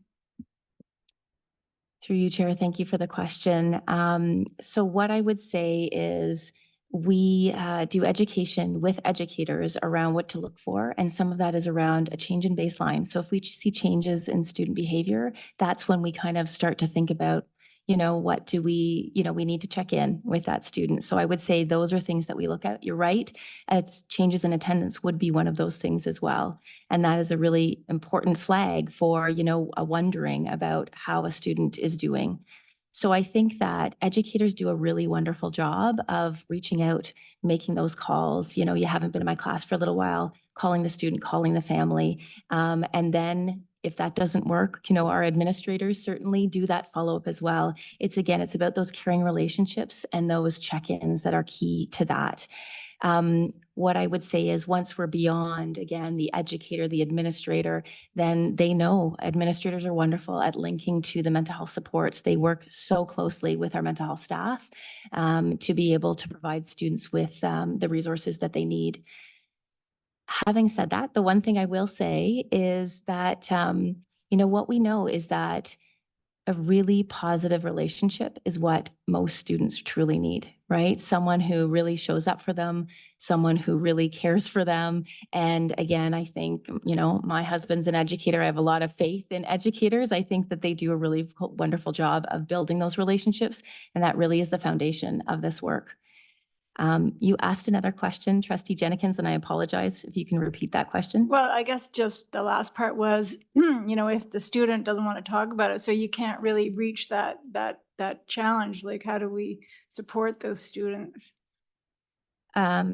Yeah, through you, Chair, that is an important question. And the reality is we cannot force somebody to seek mental health care, just like we can't force them to seek medical care. So it really is about working with the parent or caregiver to talk about how they can support their child, what other resources there are. Sometimes it is about the parent caregiver getting support for themselves in how are they going to interact and support their child. And so certainly that is a lot of the work that our mental health staff do as well. In the Education Act, is there a set of days numbers that if they miss so many, then what happens at that point and how do we support that student after that point? Yep, through you, Chair, there is, you're absolutely right. So at 15 consecutive days, that's when the student would be referred to the attendance counselor, and the attendance counselor in our board are the social workers. And so they at that point would get involved in reaching out again to the family, to the student, to come up with a plan to help them to re-engage in school. That's all. Thank you. All right, thank you, Trustee Jenkins. Lily Miller? Oops. Hi. Firstly, thank you. This is long overdue. My first point is to let you know, like a few people have mentioned here, where does someone go? What do we do? Let's say my child needs support for mental health. I go on the OCDSB website. My student, there's nothing obvious on the front page here. Okay, I go to secondary schools. I see maybe supporting parents, families, 4 very generic helplines there. I click on mental health light. It's an empty link.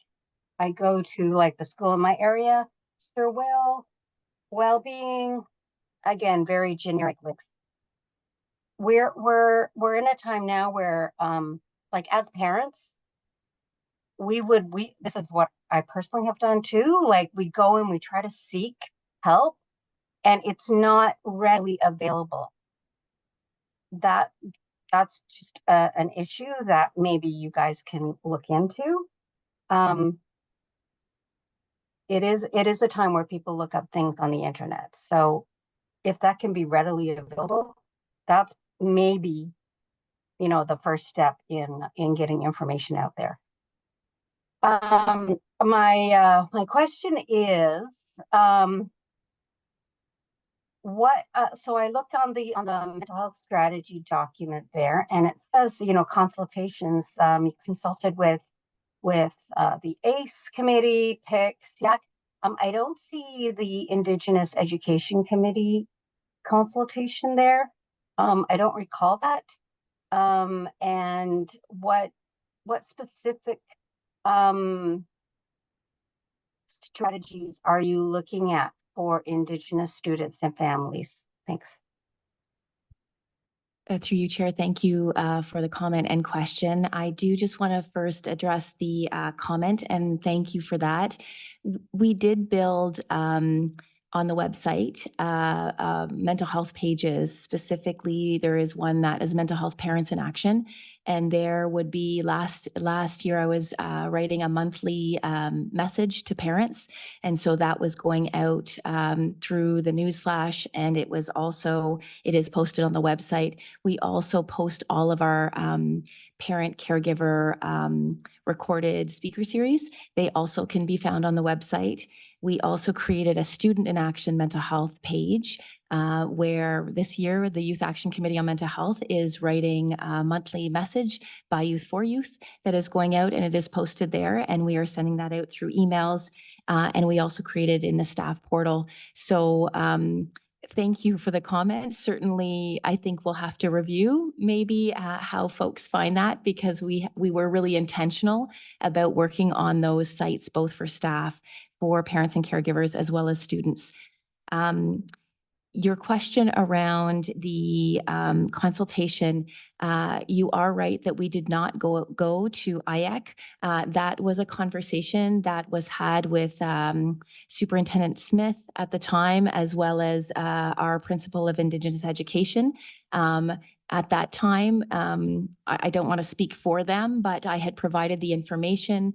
They had indicated they were busy, I think, meetings, and they were trying to look at how to do them differently. So the direction I was given was to provide them with the material so that they could have that conversation.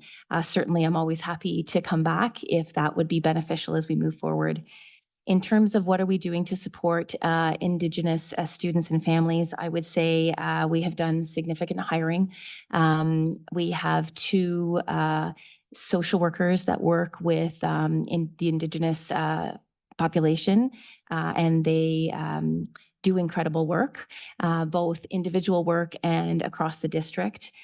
We also are working with our Indigenous education team as we look to the restorative practices that we are bringing into the district, recognizing that they need to be central in that work as we move forward.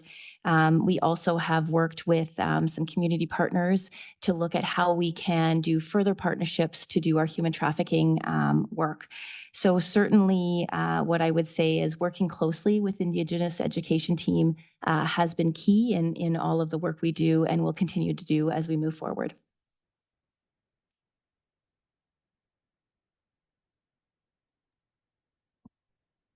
Okay, so I understand that. I see this page here on the Zoom screen, but I have no idea where I'm on the front page of the board site, and I have nowhere. So if I am not, I'm good with computers and IT and all that stuff, but if I can't find it, I'm just saying likely not the only one. So okay. Your answers are good. Generic. I was looking for something a little bit more specific, but perhaps that's something that can be brought to IAC in the future, and I'll speak to the committee about that. Thank you. Right, thank you very much, Lily. We'll move on to Seema and then Trustee Blackburn. Yes, thank you for this. And mental health supports is very important and necessary.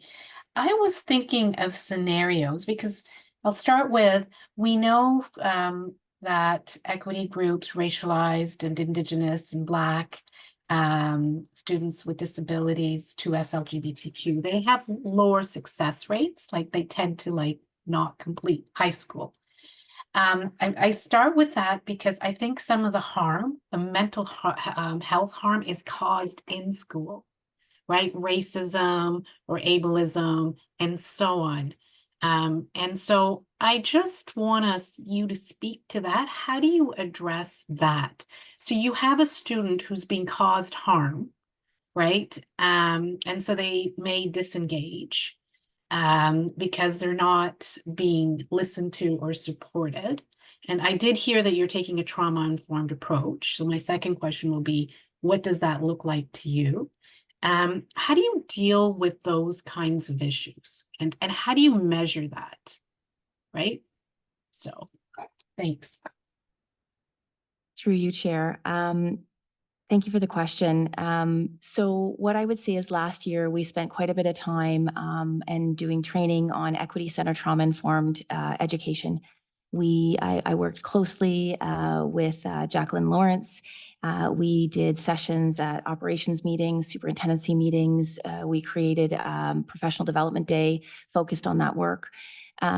So certainly that recognition that trauma occurs both in and outside of schools is important. And therefore, we certainly spent a lot of time and continue to spend a lot of time in those conversations. I would say that, again, we identified the need for identity-specific mental health staff, and those staff do incredible work in our system to support those that have had harm occur. What I would also say, though, is that part of it is building capacity for everyone to do this work.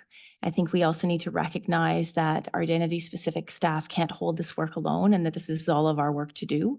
And so we've been really trying to be intentional about building capacity for all staff to provide identity-affirming care. When harm has occurred and what that looks like, I would say it starts at the school level, where, again, educators, administrators are engaging in conversations with those students. I think that it is bringing the multi-D team in and the equity team in to have further conversations. We are looking at restorative conferencing is something that we're really looking at pushing out through the district.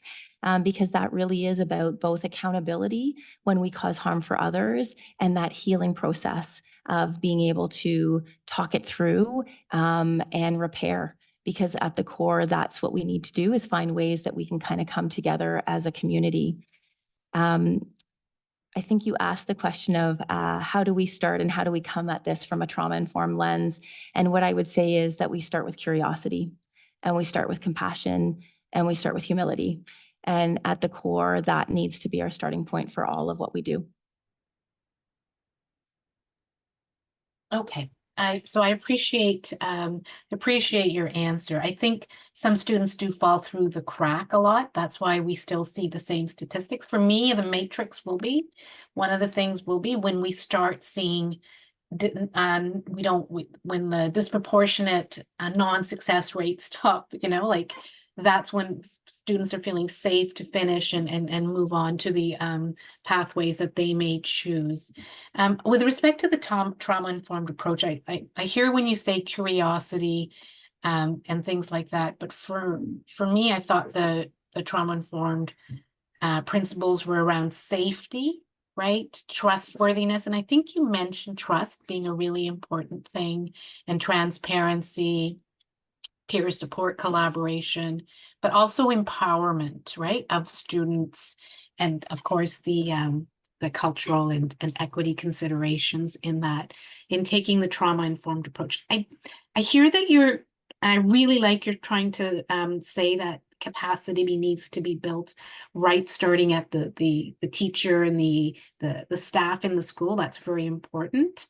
I don't think you're there yet. Right? Even as of last year of incidences and things like that. So that should be a prerequisite almost now to me for especially positions of leadership in schools or places where they should just be able to have it rather than always doing continuous learning and training, right? Because you'll never get there because of the turnover and the new staff that come in into the system. So I guess what I'm trying to say is, yes, the training is super important, but how do you measure whether the training has been successful with the matrices that are needed, right? And my matrix is those students stay in school and they finish high school, right? Or elementary school and go through. That was my point, and I'm over my time. Thanks. And Seema, if you would, before I hand over to staff to answer, if you would like to go back on second time speakers list, please feel free to raise your hand. Staff, go ahead. Through you, Chair, I guess I just want to add, you're right. We have lots of work still to do.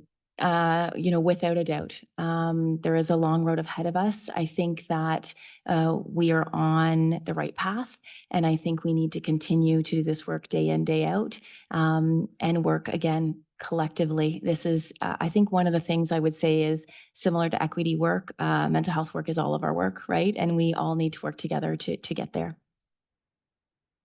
Right, thank you very much. Trustee Blackburn. Thank you very much. Through you, Madam Chair, I'd like to thank Ms. Bala for her report and for joining us this evening and for her leadership. And I know I see you out and about in the community oftentimes in the evening, so I do appreciate you taking time away from your family during those evenings and working all day. I know the partnership with Rita Wood, longstanding partnership that we have with Rita Wood was mentioned. It's my understanding that yes, Rita Wood deals with students who maybe have substance abuse issues, but it's my understanding they also help students who may have other issues such as, say, for instance, cell phone addiction or other behavioral addictions that aren't necessarily substance abuse. And it's my understanding too that they may assist students who have somebody in their lives close to them who are dealing with substance abuse issues. Is my understanding correct? Through you, Chair. Trustee Blackburn, that's exactly correct. They absolutely do work around technology use. They do support if you have a parent, caregiver, sibling that is struggling with substance use. They support individually students, and they also do, again, prevention work as well. They're also doing presentations in our grade 7 and 8 classes around substance use prevention. So all of those things are absolutely accurate. They're a wonderful partner to have. Thank you very much. That is all, Madam Chair. All right, thank you, trustee Blackburn. I'm going to be going to second time speakers list. So I have trustee Lara, then trustee Kaplan-Murth. Trustee Lara. Thanks. So this might seem like a very obvious question, but do you consider mental health to be a broader part of health? Absolutely.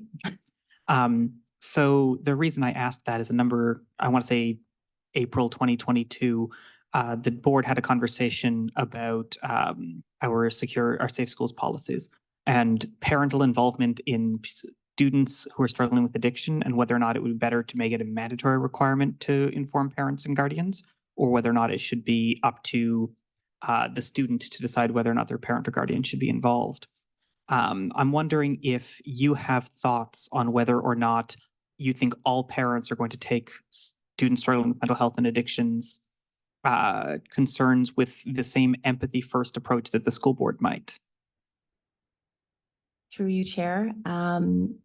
What I would say is that in general, we always want to work collaboratively with families because we know that a circle of care around students is essential when we are working with schools, with community partners, with families, with individuals. We know that is best practice, 100%. We always take into consideration if we feel like by disclosing information to parents, it will put the student at increased risk. That is a conversation we will have. We don't make it lightly. We will do it through collaboration with the mental health staff, with the superintendent. But we have made those choices before. But again, those are conversations we have all together and decisions that no one person makes, because we do know that involving parents can help to support students when they are struggling with their mental health or substance use health. We as a district speak a great deal about youth autonomy and youth empowerment. It makes sense to me to be, empowering youth and giving them agency when it comes to deciding who they do and do not share their health concerns with. It is my opinion that if they've chosen to share it with a trusted adult at the school or a teacher, that those are the individuals that they want to be in their circle of care. If they've chosen not to disclose it to their parents, there's likely a reason they have chosen not to do so. And I'm wondering if you think it's time to revisit the mandatory approach that we wrote into our policy on disclosing to families, given that you have said that when it is best, or when you think it is important not to, you do choose not to involve the family. Through you, Chair, I think what I will say is that our mental health staff work slightly differently than our education staff. And I can't speak to educators, to be honest. I can speak to mental health professionals. And I would say that there is more flexibility with mental health professionals. However, if we feel that there's an imminent risk, then we will still disclose to parents and involve them in that conversation. But again, that is very different than I think the limitations for educators. Through you, Madam Chair, appreciate the point raised by Trustee Lyra here, and we'll staff to make note of the comments shared and take that back and give consideration for that. All right, thank you. All right, thank you, trustee Lara. Trustee Kaplan-Murth. Thank you. Through you, Chair. So I had a different question, but actually I just wanted to respond to the previous comment and thinking about it from a medical perspective. There is a responsibility to the patient or to the student to, if we are concerned that there is a risk to them, we have a responsibility to them, and there is confidentiality with that child or student. And again, I'm not speaking as an educator, I'm speaking from a medical standpoint. And sometimes that means that we get Children's Aid involved if we need to, because often, but not always, part of the harm is at home, right? So we've talked, people have asked questions tonight about, well, what do you do for the student? And it always seems to be going back to the family, but when the family is in fact the problem because there is substance abuse at home or there is violence at home, then protecting that child or that student means not reaching out to the family.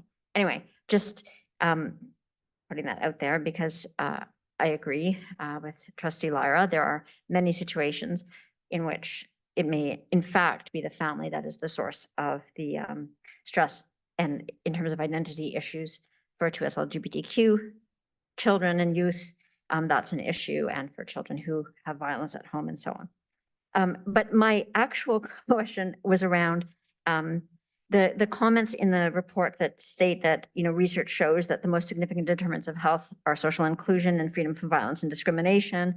And elsewhere in the report, it says we need an explicit and intentional focus on reconciliation, on equity and identity for affirming mental health care.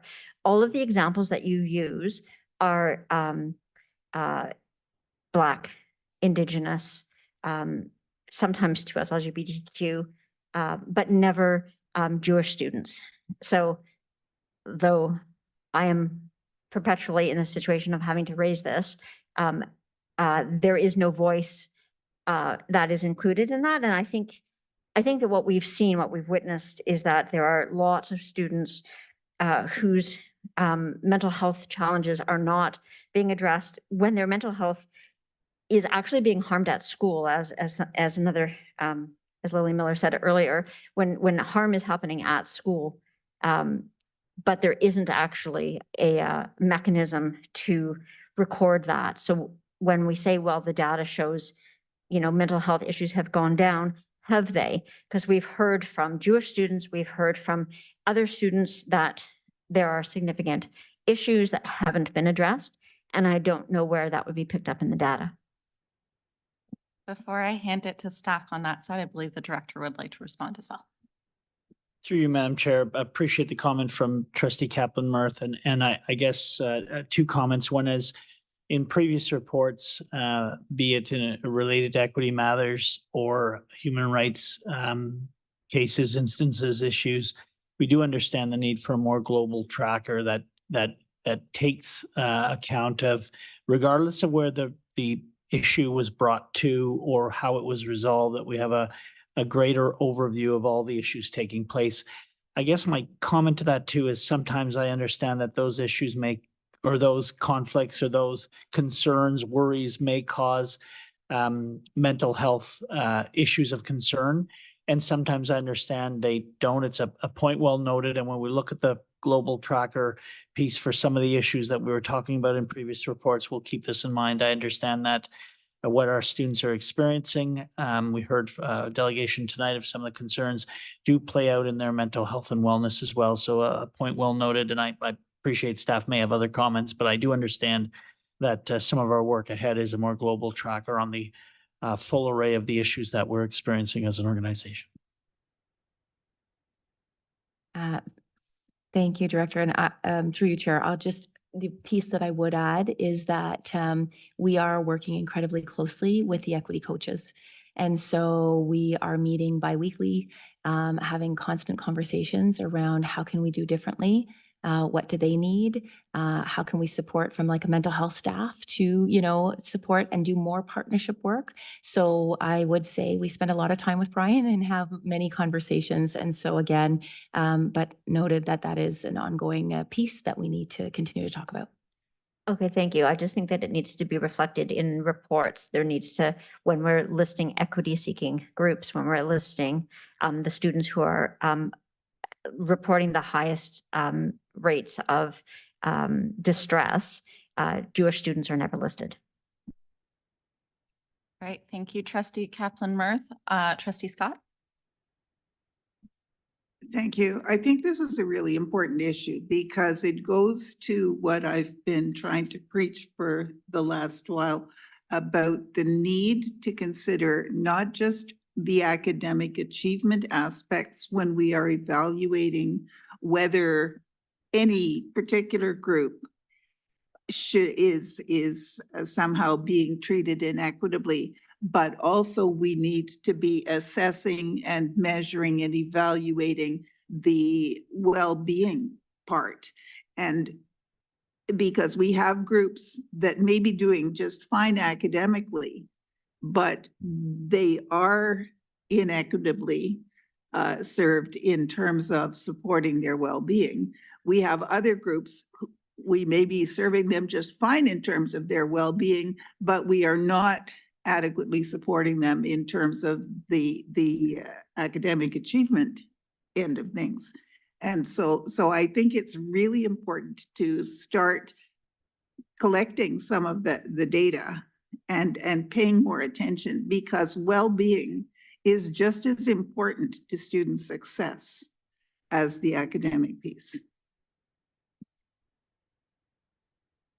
Through you, Madam Chair, and I apologize for staff. I'm jumping in here in a couple of instances in a row. I think one of the upcoming reports is a part of 3 reports around student learning and wellness. Will address some of the elements that Trustee Scott is getting to here on the intersection between well-being and achievement for our students. So I think a report coming up, and the date escapes me. I believe early May. We'll get to some of what the trustees addressing.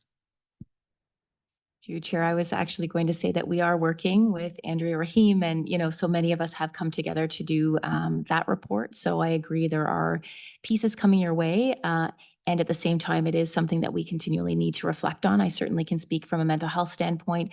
We're really trying to be very intentional about collecting better data, so that we really can see and evaluate what we're doing. All right, thank you very much. Trustee Scott, anything further? All right, I'm looking around the room to see if there are any additional hands, and I'm also looking to online. And I am seeing none, so thank you, staff, for coming this evening and presenting this very important report. It was great to be able to discuss it, and we're now going to move on to item 10, matters for information. I will now call upon Trustee Scott or Trustee Jenkins to provide an OPSPA report if available. No report from me, thank you. I just would like to say that I did attend the OPSPA Eastern Region meeting that was held at Kingston Secondary School a Saturday or 2 ago, which was a very good meeting. It was an excellent opportunity to exchange current issues with the other boards in Eastern Ontario. And certainly we are not the only ones who have concerns about things like funding in general, budget issues, and replacement staff, finding them and covering the cost, particularly, as well as issues like mental health. So that's about it. There is a board of directors meeting coming up at on the 26th and 27th of April. All right, thank you, Trustee Scott. Are there any questions for Trustee Scott? Trustee Lara? Forgive me, the motion that we passed won't have had time to get to the Board of Directors yet? Say again, please. That wasn't very The clear. motion that the board has passed on our position to OPSPA will not have got to the Board of Directors yet, correct? That will go to the annual general meeting in early July. Okay, thank you.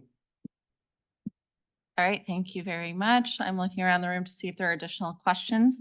I will now move on to item 10.2, an OSTA update, and I'm going to look to the director or Trustee Lyra if there is any OSTA update. There is no public OSTA update at this time. All right, thank you. And I'm going to look around the room to see if there are any questions.